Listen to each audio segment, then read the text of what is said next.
नमस्कार, शारदा स्कूल की online classes में आपका एक बार फिर से स्वागत है। आज अपने यूनिट सेकंड जो हमारी है उसका लेसन जो अपने चल रहा था, 7वां लेसन जो हमारा था वो था ऑपरेटर, एक्सप्रेशन और कंट्रोल स्ट्रक्चर। उसके कुछ जो टॉपिक हमने इसके पहले वाली वीडियो में कवर किए थे, आज अपने 7वें लेसन के जो शेष रहे टॉपिक है उसको कवर करने वाले हैं। टॉपिक में अपने जो टॉपिक चल रहा था वो ऑपरेटर्स चल रहे थे,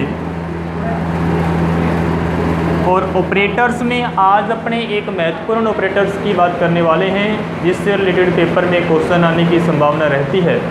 वो है scope resolution operator. Scope resolution operator है जिसके बारे में अपने आज बात करने वाले हैं।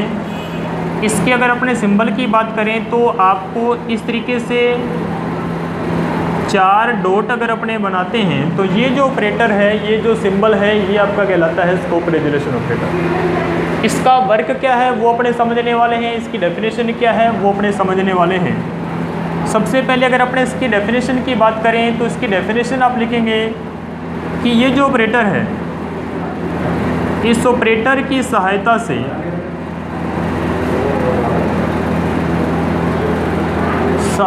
से हम किसी वेरिएबल के ग्लोबल वर्जन को कॉल कर सकते हैं।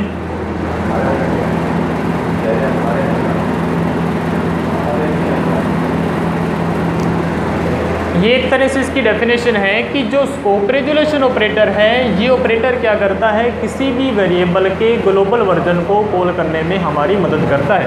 तो ये डेफिनेशन आपको नोट करनी है अपनी कॉपी में। अब ये समझने वाले हैं अपने कि जो ये ऑपरेटर है स्कोप रेजुलेशन, ये किस तरीके से एक प्रोग्राम में किसी वेरिएबल के ग्लोबल वर्जन को कॉल करता है। अब बात ये आती है कि सर ग्लोबल वेरिएबल क्या होता है, तो आप नोट लगा के लिख सकते हैं कि ग्लोबल वेरिएबल किसे कहते हैं। एक ऐसा वेरिएबल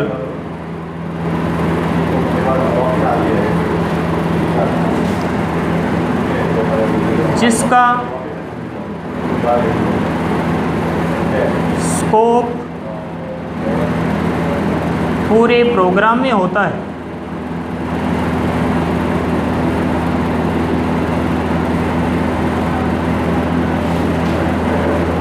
उसे हम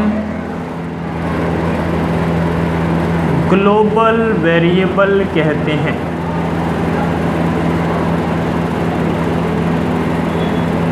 ये इसकी एक तरीके से डेफिनेशन होगी किसकी, ग्लोबल वेरिएबल की, यानी कि एक ऐसा वेरिएबल जिसका स्कोप जो है, यानी कि दायरा जो है वो एक पूरे प्रोग्राम में होता है, उसे हम क्या बोल देते हैं, उसे हम ग्लोबल वेरिएबल बोलते हैं। अभी अपने एक छोटा सा प्रोग्राम इसके लिए लिखने वाले हैं जिसमें हम ये समझने वाले हैं कि अगर आपको ये ऑपरेटर यूज़ करना है तो आप उसको प्रैक्टिकली किस तरीके से यूज़ कर सकते हैं। तो डेफिनेशन के बाद अगर अपने इसके प्रोग्राम की बात करें तो हम एक इसका छोटा सा प्रोग्राम आपको लिखवा रहे हैं जिससे आप ये समझ सकें। तो हमारे जो ऑपरेटर है वो है स्कोप रेजुलेशन।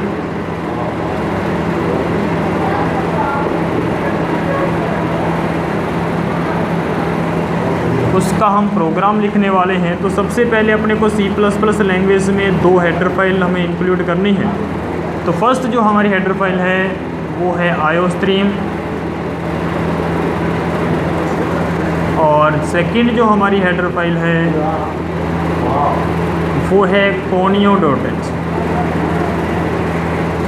इसके बाद अपने देखिएगा मेन फंक्शन से पहले एक वेरिएबल बनाते हैं। मान लीजिए हमने एक वेरिएबल बनाया, इंट में x हमारे पास वेरिएबल है, इसको हमने मान लीजिए 100 वैल्यू उपलब्ध करवाई है।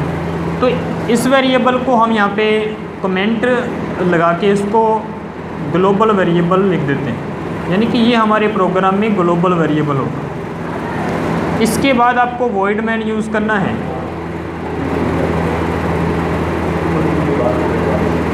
और इस वॉइड मेन के अंदर हम एक वेरिएबल और बनाते हैं, वापस से इंट एक्स वेरिएबल बनाए, इसको हमने 50 वैल्यू उपलब्ध करवाई। तो जो हमेशा ध्यान रखें कि ये जो मेन फंक्शन है, इस मेन फंक्शन से पहले अगर कोई वेरिएबल हम डिक्लेयर करते हैं या इस फंक्शन से बाहर हम कोई वेरिएबल घोषित करते हैं तो उसे बोलते हैं ग्लोबल वेरिएबल। और फंक्शन के अंदर जो वेरिएबल हमारा ये जो x है इसको बोलेंगे लोकल वेरिएबल। इसके बाद देखिएगा, इसमें 50 वैल्यू, इसमें हमने 100 वैल्यू स्टोर करवाई हुई है। हम यहाँ पे लिख रहे हैं सी आउट, और यहाँ हमने मान लीजिए लिखा लोकल वेरिएबल, यानी कि लोकल वेरिएबल को अपने यहाँ पे प्रिंट आउट करवा रहे हैं। हमने यहाँ पे डायरेक्ट x लिख दी। एक नई लाइन में हमने वापस से सी आउट लिखा, यहाँ हम लिख रहे हैं ग्लोबल वेरिएबल।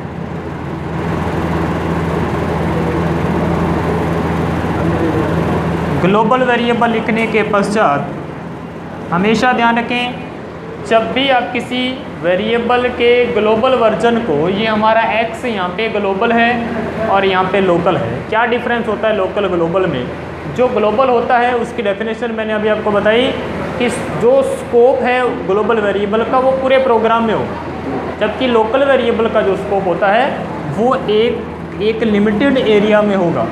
जब भी आप ग्लोबल वेरिएबल को कॉल करेंगे आपको स्कोप रेजुलेशन ऑपरेटर का यूज़ करना है। अभी अपने यहाँ पे ग्लोबल वेरिएबल को कॉल कर रहे हैं तो आपको यहाँ पे स्कोप रेजुलेशन ऑपरेटर का है वो यूज़ करना है, किसके पहले?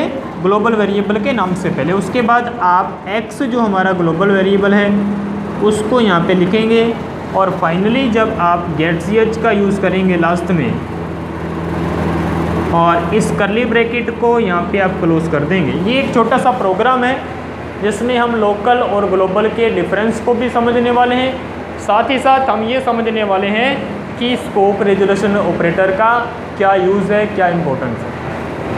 जब आप इस पूरे प्रोग्राम को आउटपुट में देखेंगे, यानी इसका रिजल्ट देखेंगे, तो दो चीज़ें यहाँ पे अपने को मिलने वाली है। एक तो हमें रिजल्ट में मिलेगा लोकल वेरिएबल, यानी इसका आउटपुट क्या आएगा? देखो आएगा जी लोकल वेरिएबल, पहली जो लाइन आएगी बराबर में लोकल वेरिएबल जो x है उसकी वैल्यू कितनी है? 50। तो सबसे पहले तो हमें 50 वैल्यू आउटपुट में मिलेगी। उसके बाद लिखा हुआ आएगा ग्लोबल वेरिएबल, ग्लोबल वेरिएबल लिखा हुआ आएगा, और ग्लोबल वेरिएबल की जो वैल्यू कितनी है 100, वो अपने को आउटपुट में मिलने वाली। ये बहुत महत्वपूर्ण बात है इस ग्लोबल वेरिएबल को कॉल करने से पहले स्कोप रेजुलेशन ऑपरेटर। अब अगर आप यहाँ पे स्कोप रेजुलेशन ऑपरेटर का यूज़ नहीं करते तब क्या होगा? हमें दोनों ही जगह पर 50 वैल्यू प्राप्त होने वाली है, क्योंकि अगर हम स्कोप रेजुलेशन ऑपरेटर का यूज़ नहीं करते तो हमेशा इस लोकल वेरिएबल को ही कॉल होगी। अगर ग्लोबल वेरिएबल को कॉल करनी है तो आपको उस वेरिएबल के पहले यूज़ करना है किसे? Scope resolution operator. तब हमें यहाँ पे आंसर जो मिलेगा वो मिलेगा 100। तो इस तरीके से आपको कॉपी में एक छोटे सा एग्जांपल और इसके पहले जो हमने इसकी डेफिनेशन आपको लिखवाई गई है वो अच्छे से कवर करनी है, और कोशिश करनी है कि इसको अच्छे से कवर कर पाएँ। बुक में भी आपको जो आपकी बुक है राजस्थान बोर्ड की, उसमें जो हमारा 7वां लेसन है उस लेसन में भी एक छोटा सा एग्जांपल दिया हुआ है। डेफिनेशन काफ़ी बड़ी दी हुई है, लेकिन मैंने आपको एक शॉर्ट में डेफिनेशन बताई कि स्कोप रेजुलेशन ऑपरेटर से हम किसी भी वेरिएबल के ग्लोबल वर्जन को कॉल कर सकते हैं। इसके बाद अभी अपने दो ऑपरेटर और हैं, इसके बारे में भी अपने बात करने वाले हैं। एक जो ऑपरेटर आएगा, इसके बाद दो ऑपरेटर दोनों साथ में यूज़ होते हैं। एक है जी इसमें न्यू ऑपरेटर। न्यू ऑपरेटर के बारे में अपने बात करने वाले हैं, और एक अपने बात करेंगे डिलीट ऑपरेटर की। न्यू ऑपरेटर और डिलीट ऑपरेटर, अगर हम बात करें दोनों ही ऑपरेटर्स की, ये ऐसे ऑपरेटर हैं C++ लैंग्वेज में जिनके कोई सिंबल नहीं है। यानी अगर अपने बात करें न्यू ऑपरेटर की तो आपको लिख के यूज़ करना पड़ेगा। अगर हम डिलीट ऑपरेटर की बात करें तो डिलीट ऑपरेटर को भी हमें लिखना पड़ेगा। यानी कि इन ऑपरेटर्स के लिए हमें कोई सिंबल नहीं मिलने वाले, आपको डायरेक्ट इनको लिख के यूज़ करना पड़ेगा। इसमें हम सबसे पहले बात करेंगे जो हमारा न्यू ऑपरेटर है। ये ऑपरेटर क्या करता है, डेफिनेशन क्या दी हुई है इसकी कि इस ऑपरेटर की सहायता से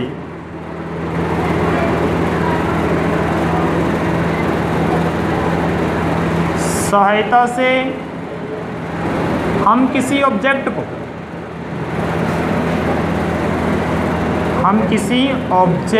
को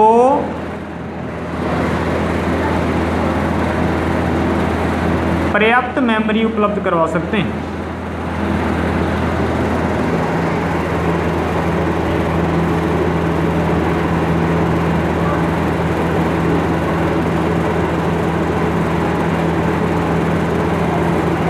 ये इसकी डेफिनेशन है। यानी कि न्यू जो ऑपरेटर है, न्यू मीन्स नया, न्यू ऑपरेटर जो है वो C++ लैंग्वेज में या फिर C लैंग्वेज में भी अपने इसको यूज़ करते हैं।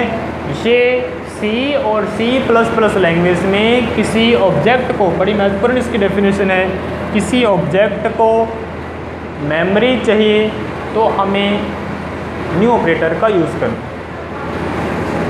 ये जो मेमोरी होती है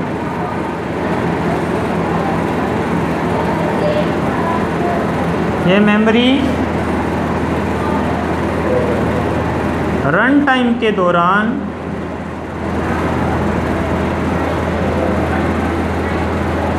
प्रदान की जाती है। यानी कोई भी ऑब्जेक्ट होगा, उस ऑब्जेक्ट को मेमोरी पर्याप्त, जितनी मेमोरी उस ऑब्जेक्ट को चाहिए वो मेमोरी अपने न्यू ऑपरेटर की सहायता से उपलब्ध करवा सकेंगे। अगर अपने इसके एक छोटे से एग्जांपल की बात करें तो मान लीजिए हमारे पास एक ऑब्जेक्ट है, हमने लिखा इंट, स्टार का सिंबल लगाया P, न्यू लिखा, फिर से इंट लिखा। ये एक छोटा सा उदाहरण आप ये माने कि जो हमने न्यू ऑपरेटर का यूज़ करके यहाँ पे, इस पूरे छोटे से उदाहरण में क्या आप इस बात को समझें, हमारा एक ऑब्जेक्ट है जिसका नाम क्या दिया हुआ है P। इस P ऑब्जेक्ट को मेमोरी चाहिए। ये प्रोग्राम का एक छोटा सा भाग आपको बता रहे हैं। इस P ऑब्जेक्ट को मेमोरी चाहिए रन टाइम के दौरान। रन टाइम के दौरान का मतलब ये होगा कि आपने मेमोरी यहाँ पे फिक्स नहीं की। न्यू ऑपरेटर कभी मेमोरी यहाँ पे फिक्स नहीं करता जब भी आप न्यू ऑपरेटर का यूज़ करते हैं। लेकिन जब आप प्रोग्राम का आउटपुट देखेंगे, जिसको बोलते हैं प्रोग्राम का रन टाइम, उस दौरान इस P ऑब्जेक्ट को जितनी मेमोरी चाहिए होगी उतनी मेमोरी ये न्यू जो ऑपरेटर है इस P ऑब्जेक्ट को उपलब्ध करवाएगा। फॉर एग्जांपल मान लीजिए कि प्रोग्राम के रन टाइम में इस P ऑब्जेक्ट को 5 बाइट मेमोरी की आवश्यकता पड़ी या 10 बाइट मेमोरी की आवश्यकता पड़ी, तो ये न्यू ऑपरेटर उतनी मेमोरी इसको उपलब्ध करवाएगा। यानी एक तरह से ये मान लें कि P जो ऑब्जेक्ट है वो एक तरह से न्यू ऑपरेटर की सहायता से फ्लेक्सिबल हो, मीन्स जितने बाइट इसको मेमोरी चाहिए उतने बाइट ये न्यू ऑपरेटर इसको उपलब्ध करवाने वाला है। ये विशेष तौर पे आपको ध्यान में रखना है। पेपर में क्वेश्चन आया, जो बोर्ड के पेपर में न्यू ऑपरेटर का कार्य क्या है या न्यू ऑपरेटर का उपयोग अपने किस लिए करते हैं, तो आपको ये डिफाइन करना है कि न्यू जो ऑपरेटर है वो किसी ऑब्जेक्ट को मेमोरी उपलब्ध करवाने में मदद करता है। इसी के साथ यानी कि जब आप न्यू ऑपरेटर का यूज़ कर रहे हैं उसी दौरान आपको डिलीट ऑपरेटर का भी कहीं ना कहीं यूज़ करना पड़ता है, क्योंकि इस P ऑब्जेक्ट ने जितनी मेमोरी यूज़ की होगी, फॉर एग्जांपल मान लीजिए इसने 5 बाइट मेमोरी यूज़ की है, तो वो 5 बाइट मेमोरी जो इस P ऑब्जेक्ट ने यूज़ की है आपको यूज़ करने के बाद उस मेमोरी को डिलीट भी करना है, ताकि आप उस मेमोरी को दोबारा किसी अदर कार्य के लिए यूज़ कर सकें। तो ऐसी परिस्थिति में हम यूज़ करते हैं जो हमारा सेकेंड ऑपरेटर रहेगा डिलीट, उसको अपने डिफाइन करने वाले हैं सबसे पहले कि डिलीट ऑपरेटर अपने किस काम के लिए उपयोग।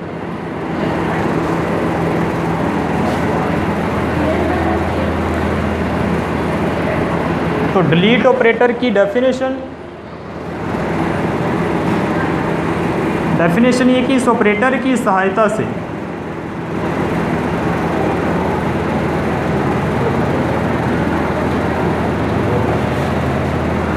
न्यू ऑपरेटर के द्वारा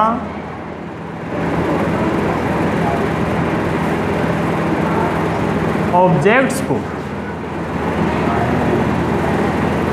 जो मेमोरी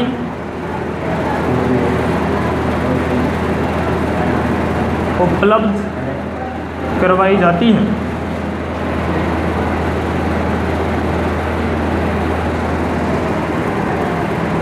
उस मेमोरी को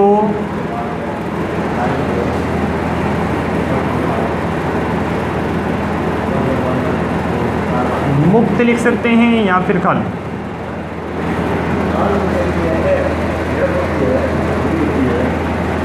किया जा सकता है।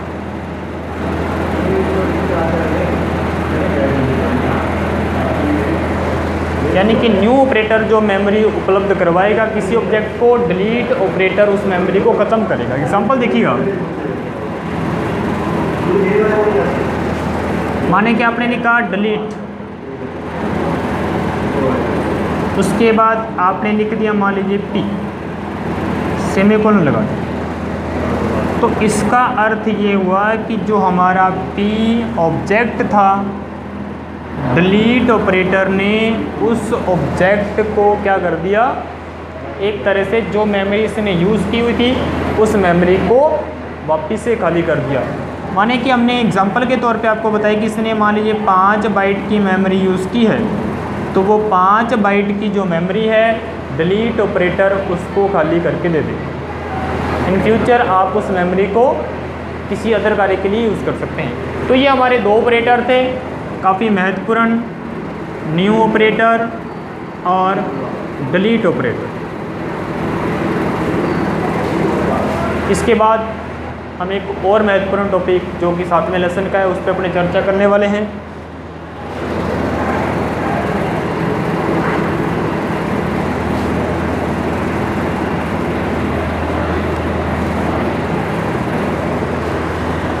तो टॉपिक जो हमारा नेक्स्ट है 7वें लेसन का वो है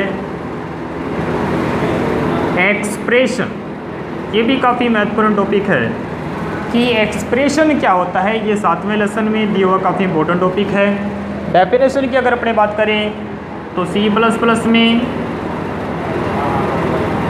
वेरिएबल कॉमा कांस्टेंट तथा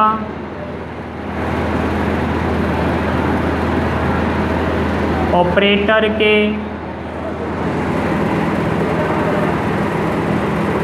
कॉम्बिनेशन को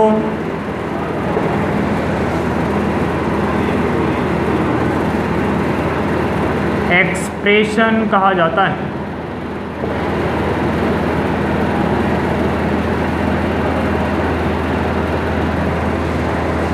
एक एक्सप्रेशन को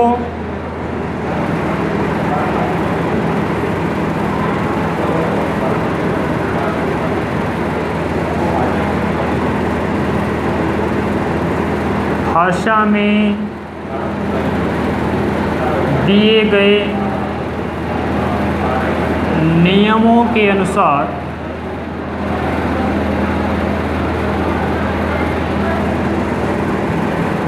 लिखा जाता है।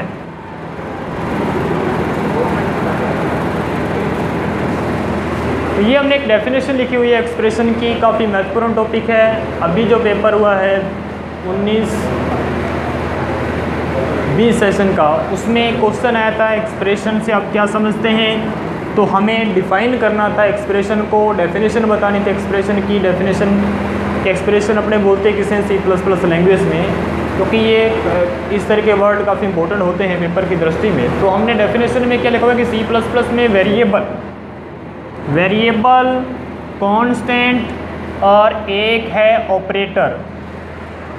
ये तीन ऐसे वर्ड हैं जिनके समूह से, जिनके कॉम्बिनेशन से एक्सप्रेशन का निर्माण होता है। एक लाइन और हमने इसमें लिखी हुई है कि जब भी एक्सप्रेशन लिखी जाती है, एक्सप्रेशन को भाषा में दिए गए नियमों के अनुसार ही लिखा जाता है। यानी मान लें आपको C++ में एक एक्सप्रेशन लिखनी है तो आपको भाषा को फॉलो करना पड़ेगा। वेरिएबल क्या होते हैं आपको पता होगा। इस तरीके से मान लीजिए हमने XYZ ABC इत्यादि जो कुछ भी हम लिखते हैं प्रोग्राम में उसे हम वेरिएबल बोलते हैं। कांस्टेंट आपको पता है फिक्स्ड वैल्यू होती हैं। मान लीजिए हमने 5 लिखा है, 8 लिखा है, 6.5 लिखा है, या हमने कोई कैरेक्टर लिखा हुआ है। इस तरह की जो भी आप फिक्स्ड वैल्यू लिखते हैं उसे C++ में कांस्टेंट बोला जाता है। जो ऑपरेटर होते हैं इसके बारे में भी अपने डिस्कस कर चुके हैं। मान लीजिए हमने प्लस का सिंबल बनाया है, माइनस का सिंबल बनाया है या स्टार का सिंबल बनाया है। इस तरह के अनेक सिंबल हैं C++ लैंग्वेज में जो कि ऑपरेटर कहलाते हैं। इन तीनों के समूह से ही क्या बनता है, अगर हम बात करें तो एक्सप्रेशन का निर्माण होता है। तो ये मोटे तौर पे मैंने आपको वापस इसलिए बताया कि आप ये समझ सकें कि वेरिएबल, कांस्टेंट और ऑपरेटर होता क्या। अब ये हम समझने वाले हैं कि C++ में कितने प्रकार की एक्सप्रेशन जो हमारे पास है वो उपलब्ध है।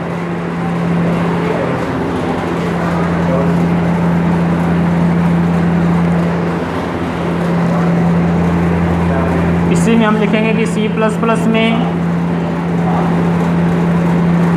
कुल 7 प्रकार की एक्सप्रेशन। कई बार बड़ा क्वेश्चन आ जाता है कि एक्सप्रेशन क्या है और ये कितने प्रकार की। सबसे पहले कांस्टेंट एक्सप्रेशन।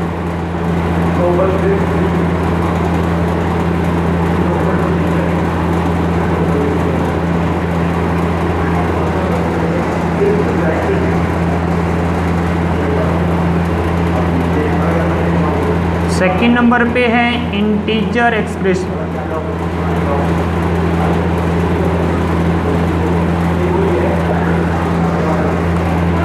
थर्ड नंबर पर है पॉइंटर एक्सप्रेशन।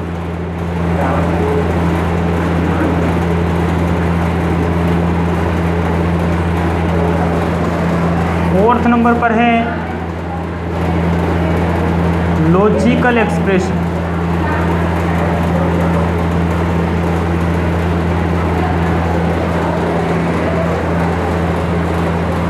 फिफ्थ नंबर पर है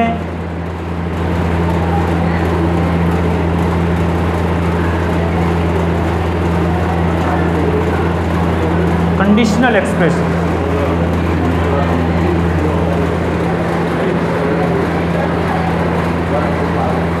सिक्स्थ नंबर पर है फ्लोट एक्सप्रेशन और सेवंथ नंबर पर है बिट वाइज एक्सप्रेशन। तो C++ में ये कुल 7 प्रकार के एक्सप्रेशन हैं वो हमें बताई गई हैं। इन सातों ही प्रकार के एक्सप्रेशन को हमें अलग अलग भी डिफाइन करना होगा कि पेपर में कई बार बड़ा क्वेश्चन आता है एक्सप्रेशन क्या है और ये कुल कितने प्रकार की है, तो हमें सभी एक्सप्रेशन को अलग अलग डिफाइन करना होता है। कांस्टेंट एक्सप्रेशन है, इंटीजर एक्सप्रेशन है, पॉइंटर एक्सप्रेशन है, लॉजिकल एक्सप्रेशन है, कंडीशनल एक्सप्रेशन है, फ्लोट एक्सप्रेशन है, बिट वाइज एक्सप्रेशन है। इन सभी प्रकारों को समझने से पहले हमें ये समझना है कि एक्सप्रेशन होती क्या है। एक्सप्रेशन ये माने कि एक तरह से आपके द्वारा C++ भाषा के नियमों को फॉलो करते हुए लिखी गई लाइन है। मान लीजिए हमने लिखा सी बराबर ए प्लस बी। तो ये एक लाइन है जिसको हमने सी प्लस प्लस भाषा के नियमों को फॉलो करते हुए लिखा है। तो इस तरह की लाइन को हम बोल सकते हैं कि ये एक्सप्रेशन कहलाएगी। ये जो 7 प्रकार लिखे हैं इसका बेनिफिट क्या है? इसका बेनिफिट ये कि हमें ये समझ में आ जाएगा कि जो हमने एक्सप्रेशन लिखा, एक्सप्रेशन भी कई प्रकारों से लिखी जा सकती है कि कांस्टेंट जो एक्सप्रेशन है उसको कैसे लिखा जाता है, इंटीजर जो एक्सप्रेशन है उसको अपने कैसे लिखने वाले हैं। तो हम सबसे पहले जो इसका फर्स्ट प्रकार है कौन सा, कांस्टेंट एक्सप्रेशन, उसको हम समझने वाले हैं।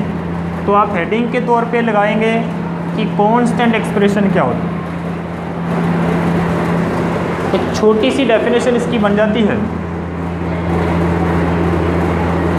Constant expression.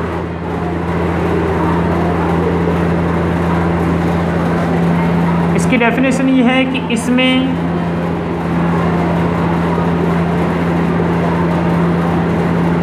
फिक्स्ड वैल्यूज का उपयोग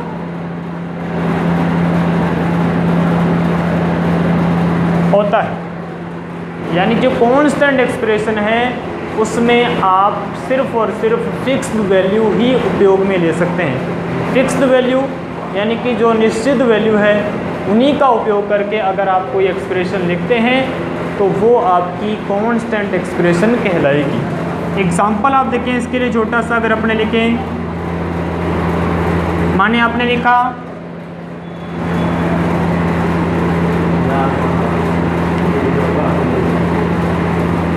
5 + 6,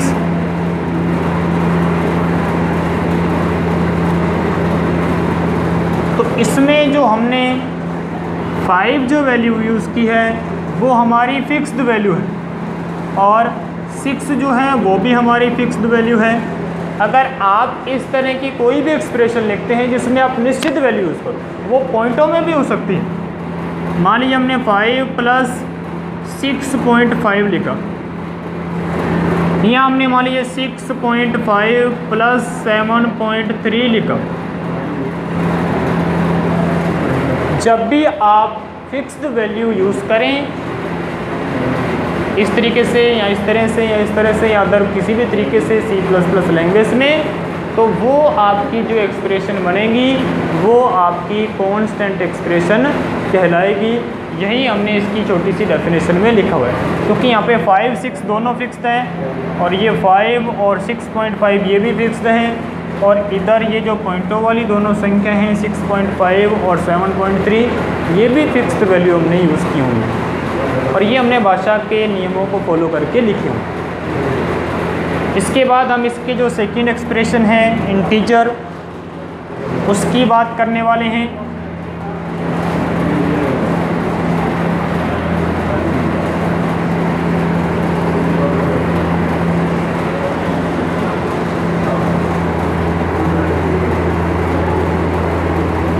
सेकंड जो है वो है इंटीजर एक्सप्रेशन।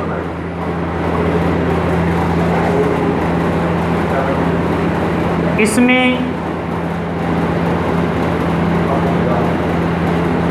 बाह्य तथा स्वतः टाइप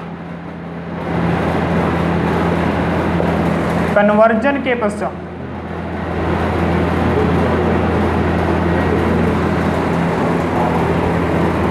जो परिणाम हमें प्राप्त होता है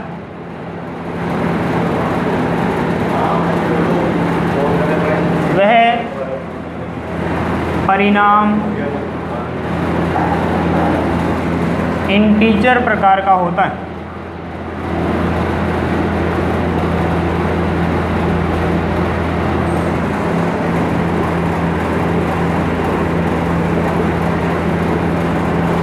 यानी हमें जो सेकंड प्रकार है इंटीजर एक्सप्रेशन, इसमें बाह्य तथा स्वतः टाइप कन्वर्जन के पश्चात जो परिणाम हमें प्राप्त होगा वो इंटीजर प्रकार का होगा, यानी कि वो परिणाम पॉइंटों में नहीं आ सकता। जो इंटीजर एक्सप्रेशन होगी उसका परिणाम हमेशा हमें पूर्णांक के रूप में मिलेगा। एक एग्जांपल देखिए इसका छोटा सा एग्जांपल के तौर पे मान लीजिए हमने लिखा a प्लस बी प्लस, मान लीजिए हमने यहाँ पे 6 लिख दिया और इसको हमने सेमीकोलन से क्लोज कर दिया। मान लीजिए एक छोटा सा एग्जांपल है, इधर अपने नोट लगा के लिख रहे हैं कि नोट ए और बी इंटीजर होने चाहिए।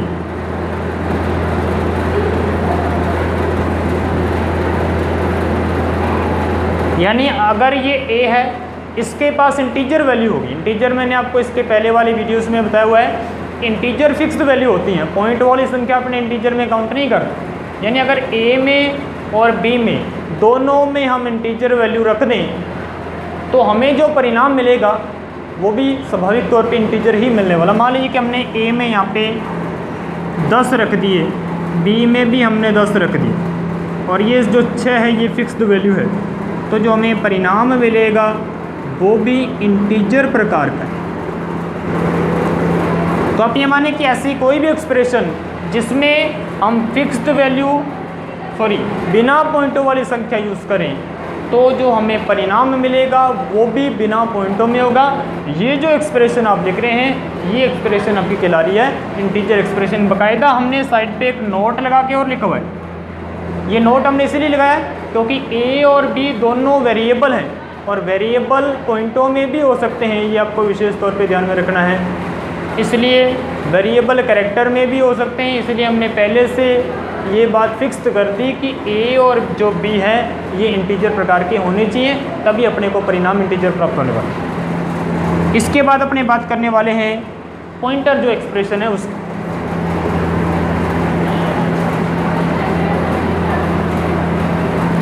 तो थर्ड नंबर पे जो है पॉइंटर एक्सप्रेशन,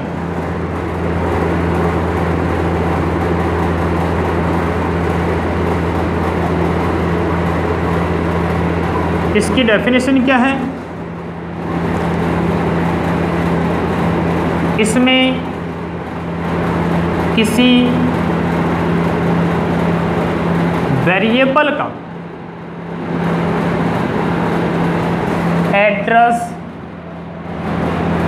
प्राप्त किया जाता है।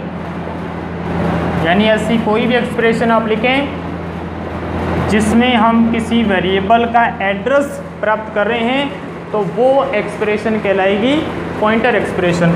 उदाहरण के रूप में आप देखें कि किस तरीके से आप इसका यूज़ करेंगे। मान लीजिए हमने लिखा इंट स्टार, हमने लिखा मान लीजिए यहाँ पे ए इक्वल का साइन लगाया, ये एड्रेस का सिंबल है। उसके बाद हमने मान लीजिए यहाँ पे लिखा एक्स, सेमीकोलन से बंद कर दिया।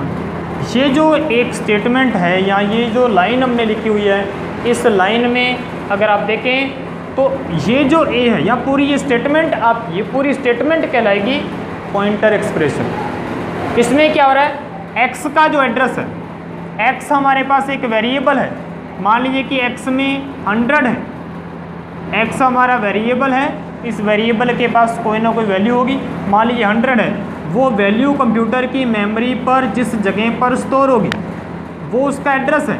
मान लीजिए कि ये इसका एड्रेस है, ये एड्रेस है इसका, किसका, एक्स का।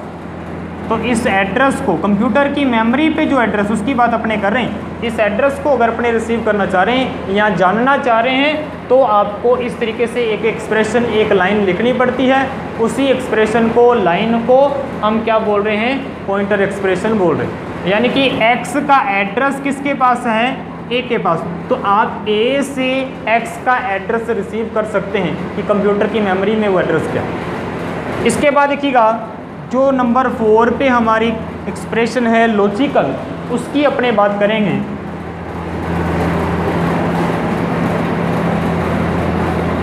तो लॉजिकल एक्सप्रेशन ये भी काफ़ी इम्पोर्टेंट है।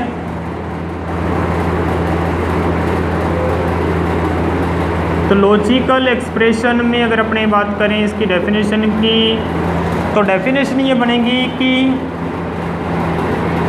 दो या दो से अधिक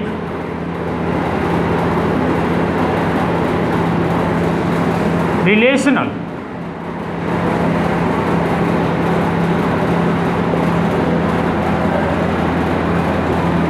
एक्सप्रेशन को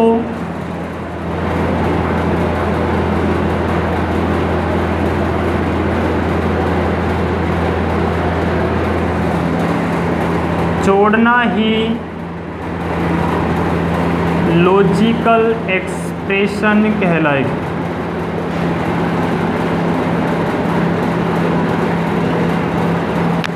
सॉरी, यहाँ अपने को रिलेशनल एक्सप्रेशन, कंडीशनल नहीं, रिलेशनल एक्सप्रेशन, जो 5th नंबर हमारी एक्सप्रेशन है वो रिलेशनल एक्सप्रेशन है।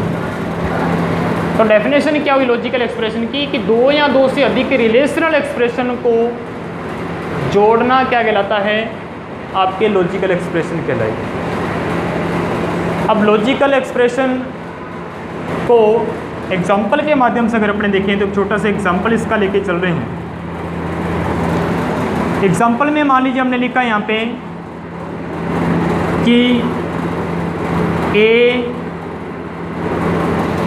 लेस देन B, और हमने यहाँ पे एंड का सिंबल यूज़ किया और यहाँ पे लिखा C ग्रेटर देन D, और हमने इसको सेमीकोलन से बंद कर दिया। ये जो एक लाइन हमने लिखी हुई है, इस लाइन में अगर हमने देखें तो हमने दो रिलेशनल एक्सप्रेशन लिखी हुई है। फर्स्ट हमारी है A लेस देन B, ये एक रिलेशनल एक्सप्रेशन है। इधर लिखा C ग्रेटर देन D, ये भी एक रिलेशनल एक्सप्रेशन है। तो इन दोनों रिलेशनल एक्सप्रेशन को अगर हमें जोड़ना है या इससे ज़्यादा भी आपकी रिलेशनल एक्सप्रेशन है उनको जोड़ना है तो हमें यूज़ करने पड़ेंगे लॉजिकल ऑपरेटर्स को।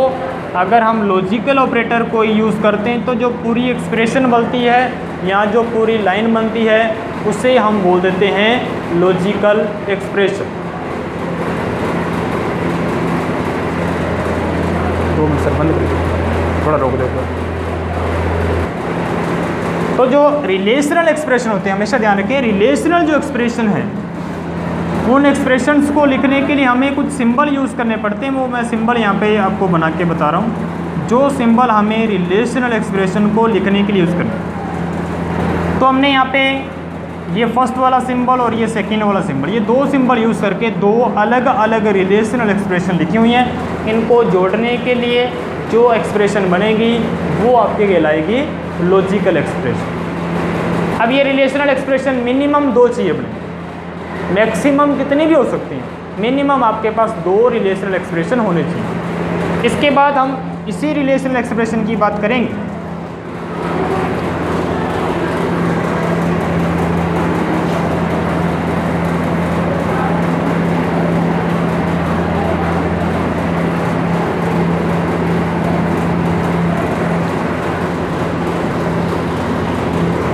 तो 5th नंबर पे जो है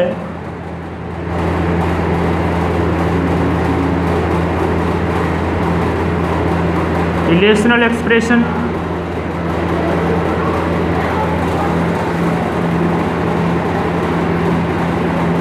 ऐसी एक्सप्रेशन जिसमें किन्हीं दो या दो से अधिक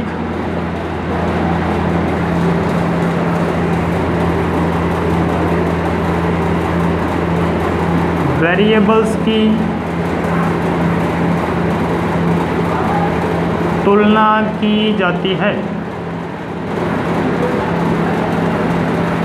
उसे रिलेशनल एक्सप्रेशन कहा जाता है। इसका जो परिणाम होता है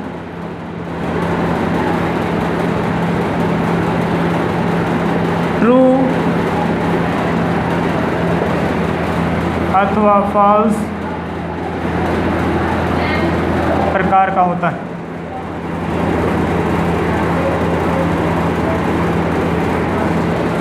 रिलेशनल एक्सप्रेशन यानी ऐसी एक्सप्रेशन जिसमें हम दो या दो से अधिक वेरिएबल्स की तुलना करते हैं उसे हम रिलेशनल एक्सप्रेशन बोलते हैं। उदाहरण में आप देखें, मान लें हमने लिखा x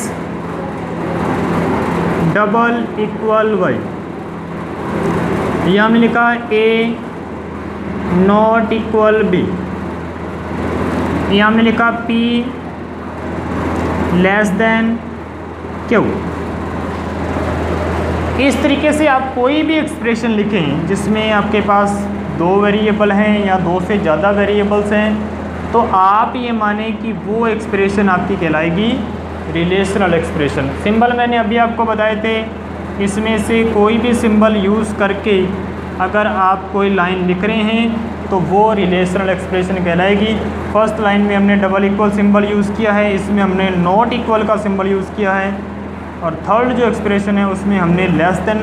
ये सिंबल आप 11th क्लास में पढ़ के आए हो, जो कि आपके रिलेशनल ऑपरेटर में आते हैं, और रिलेशनल ऑपरेटर को यूज़ करके जो एक्सप्रेशन अपने लिखते हैं वो आपकी रिलेशनल एक्सप्रेशन कहलाती है। इसका जो परिणाम होगा वो या तो होता है ट्रू में या फिर होता है फॉल्स में। जैसे ये एक्सप्रेशन है, इसका अर्थ ये हुआ कि x की वैल्यू और y की वैल्यू इक्वल है। ये क्वेश्चन मार्क के रूप में अपने रखें कि क्या x और y की वैल्यू इक्वल है। अब अगर इक्वल है तो आंसर ट्रू आएगा, अगर इक्वल नहीं है तो फॉल्स आएगा। इसी तरीके से हम बोल रहे हैं कि p q से छोटा है, क्वेश्चन है।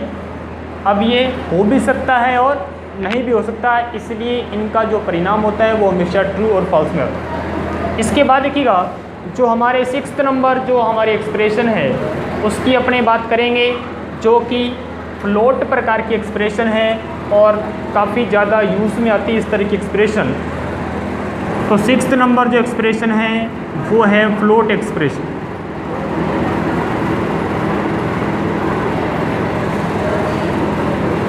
ऐसी एक्सप्रेशन जिसमें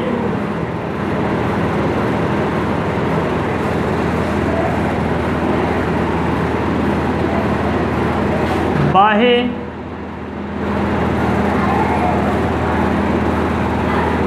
या स्वतः टाइप कन्वर्जन के पश्चात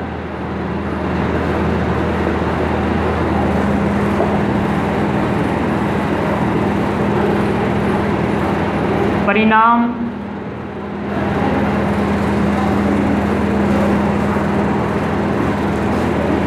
फ्लोट प्रकार का प्राप्त होता है।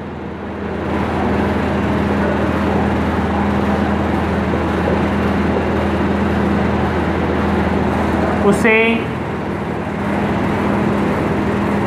फ्लोट एक्सप्रेशन कहा जाता है।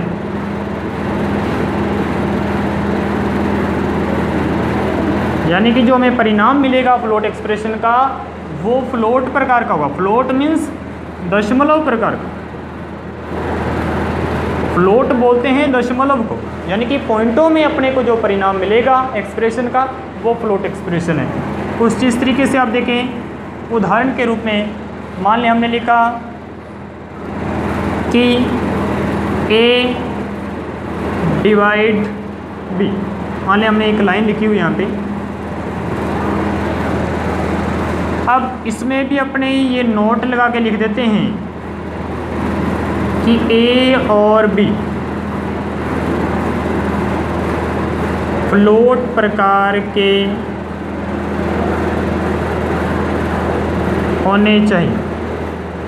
यानी कि अगर a में पॉइंटों वाली संख्या है, b में पॉइंटों वाली संख्या है, तो हमें जो परिणाम इसका प्राप्त होगा वो भी पॉइंटों में प्राप्त होगा। तो इस पूरी एक्सप्रेशन को हम बोल सकते हैं कि ये फ्लोट प्रकार की एक्सप्रेशन। अब हम इसका जो बिल्कुल लास्ट भाग है बिट वाइज एक्सप्रेशन, इसकी अपने बात करने वाले। तो बिट जो होती है वो कंप्यूटर में कंप्यूटर की स्मॉलेस्ट एक यूनिट होती है, सबसे छोटी इकाई होती है, जिसमें 0 और 1 को काउंट किया जाता है। यानी कंप्यूटर में 0 और 1 ये दो ऐसे अंक हैं जिनको बोला जाता है कि ये बिट, यानी इनको बिट में रखा जाता है। इसी से डेटा की जो स्टोर होने की जो प्रक्रिया है वो शुरू होती है। यानी सबसे छोटा जो डेटा का भाग है वो बिट होता है, जिसको 0 1 में लिखा जाता है। तो बिट वाइज एक्सप्रेशन भी होती है।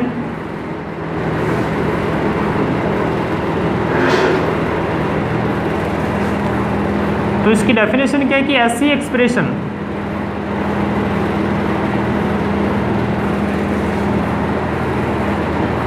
जिसकी सहायता से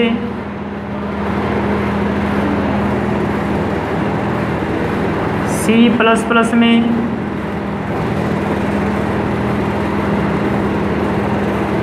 बिट लेवल पर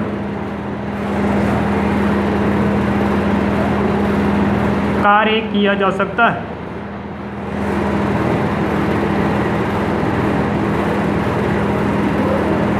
उसे बिट वाइज एक्सप्रेशन कहा जाता है।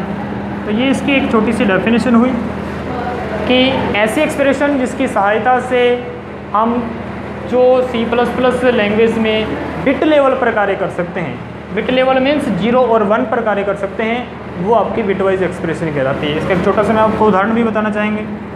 उदाहरण देखिएगा, मान लें हमने उदाहरण में लिखा यहाँ पे कुछ इस तरीके से, या हमने लिखा कुछ इस तरीके से। तो ये इस तरीके की बहुत सी लाइनें अपने लिख सकते हैं।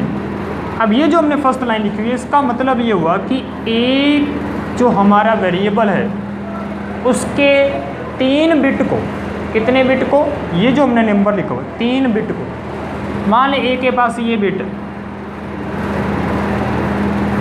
ये ए के पास मान लीजिए बिट है 0 1 में, तो हम इसमें से 3 बिट को लेफ़्ट शिफ्ट कर रहे हैं, कंप्यूटर की मेमोरी पर अपने काम कर रहे हैं। तो इसकी 3 बिट, मान लीजिए फर्स्ट सेकंड और थर्ड, ये तीनों बिट जो हैं, ये 3 बिट जो है लेफ़्ट शिफ्ट हो जाएंगे, यानी एक एक पायदान ये लेफ़्ट शिफ्ट हो जाएंगे। इसी तरीके से आप ये जो लाइन देखें, इसका अर्थ ये हुआ कि x के पास जो बिट है, मान लीजिए x के पास ये बिट है, इसमें से एक बिट को हम क्या कर रहे हैं, राइट शिफ्ट कर रहे हैं, वो राइट साइड से होगा। तो राइट साइड जो बिट है उसको हम एक राइट साइड की ओर शिफ्ट कर रहे हैं। इस तरीके से आप अनेक जो एक्सप्रेशन है C++ लैंग्वेज में, वो बिट वाइज ऑपरेटर को यूज़ करके लिख सकते हैं, जो कि आपके बिट वाइज एक्सप्रेशन कहलाएगा। तो ये जो हमारा टॉपिक था 7वें लेसन का एक्सप्रेशन, वो एक्सप्रेशन के जो 7 प्रकार थे विद एग्जाम्पल हमारे पूरे हो चुके हैं। उम्मीद करते हैं वीडियो आपको अच्छा लगेगा। धन्यवाद।